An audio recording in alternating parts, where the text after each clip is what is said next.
When one gets to an extreme, that is to say, to the point where you realize that there is nothing you can do about life, nothing you can not do about life, then you're the mosquito biting the iron bull. Well, so in the same way he said, look, you heard a bomb coming at you. You could hear it whistle, and you knew it was right above you and headed straight at you, and that you were finished. And you accepted it.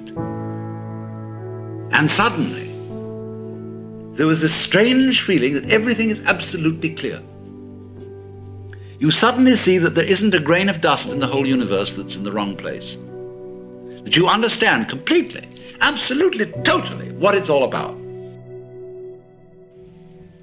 So you see, this is always the opportunity presented by death.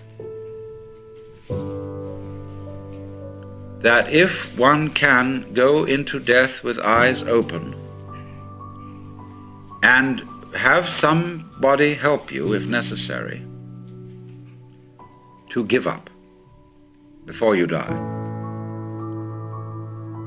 this extraordinary thing can happen to you. So that from your standpoint, in that position, at that time, you would say, I wouldn't have missed that opportunity for the world. Now I understand why we die. The reason we die is to give us the opportunity to understand what life's all about. By letting go. Because then we come to a situation that the ego can't deal with. We can also look further into it and see that if our death could be indefinitely postponed, we would not actually go on postponing it indefinitely. Because after a certain point, we would realize that that isn't the way in which we wanted to survive. Why else would we have children? Because children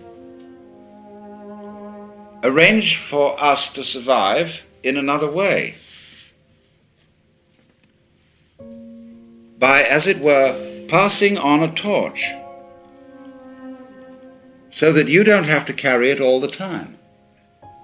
There comes a point where you can give it up and say, now you work. It's a far more amusing arrangement for nature to continue the process of life through different individuals than it is always with the same individual. Because as each new individual approaches life, life is renewed. And one remembers how fascinating the most ordinary everyday things are to a child. Because they see them all as marvelous, because they see them all in a way that is not related to survival and profit. And when we get to thinking of everything in terms of survival and profit value, as we do, then the shapes of scratches on the floor cease to have magic. And most things, in fact, cease to have magic. So therefore, in the course of nature, once we have ceased to see magic in the world anymore, we are no longer fulfilling nature's game of being aware of itself. There's no point in it anymore. And so we die. And so something else comes to birth, which gets an entirely new view.